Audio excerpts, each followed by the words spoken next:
ధర్మం వేరు, ఆపద్ధర్మం వేరంటారా? ఆపత్కాలంలో అనుసరించేటువంటి ధర్మం, సాధారణ సమయంలో అనుసరించేటువంటి ధర్మం, ఈ రెండు వేరువేరుగా ఉంటాయా? వీటిని ఎలా విశ్లేషించుకోవాలి? ధర్మం, ఆపద్ధర్మం. ధార్యతే ఇది ధర్మం. ధరించబడేటువంటి దాన్ని ధర్మము అని అంటారు. ఈ ధర్మాల్లో మామూలుగా ఆచరించేటువంటి ధర్మం ఒకటి ఉంటుంది, ఆపద్ధర్మం ఒకటి ఉంటుంది. అంటే ఉదాహరణకి మీరు ఎదురుకుండా నాకు కనిపించారు, 2 చేతులతోటి నమస్కారం, ధర్మం. నేను బండి తోలుతున్నాను, బైక్ నడుపుతున్నాను, ఎదురుకుండా మీరు నాకు కనిపించారు. అరే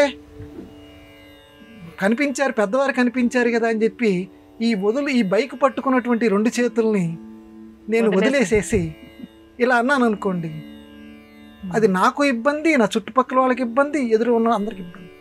అప్పుడు ఆపద్ధర్మం.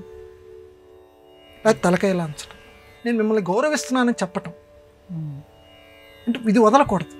ఇది ఆపద్ధర్మం. ఆపద్దని కలిగిస్తోంది కాబట్టి, కానీ అలా అని చెప్పి ధర్మాన్ని వదలకూడదు కాబట్టి మన సంస్కారాన్ని బయట పెట్టుకుంటాం. తలన్నా ఇలా అన్నా అలా. విశ్వామిత్రుడు అంతటి వాడు ధర్మాన్ని పాటించాడు, ఆపద్ధర్మాన్ని పాటించాడని మనకు మహాభారతం చెప్తోంది. ఆపద్ధర్మం ఏం పాటించాడంటే, ఈ ద్వాపర కలియుగానికి మధ్య సంధికాలం ఉంది. యుగానికి మధ్య ఆ యుగము ఈ యుగము కలిసేటప్పుడు ఒక సంధికాలం అంటారు. ఆ సంధికాలంలో విపరీతమైన కరువుకు వచ్చింది, ఎక్కడ ఏమి తినటానికి లేదు. విశ్వామిత్రుడికి ఆ సమయంలో మానవ దేహం ధరించి ఉన్నాడు కాబట్టి విపరీతమైన ఆకలేసింది. మామూలు ధర్మం ఏమిటి?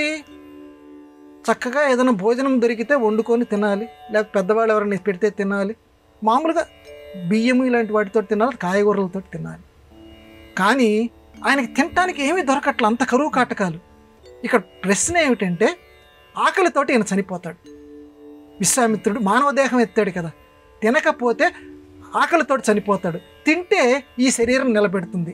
ఎందుకంటే శరీరం ఆజ్యం ఖలు ధర్మ సాధనం, మన ధర్మశాస్త్రం చెప్తాం.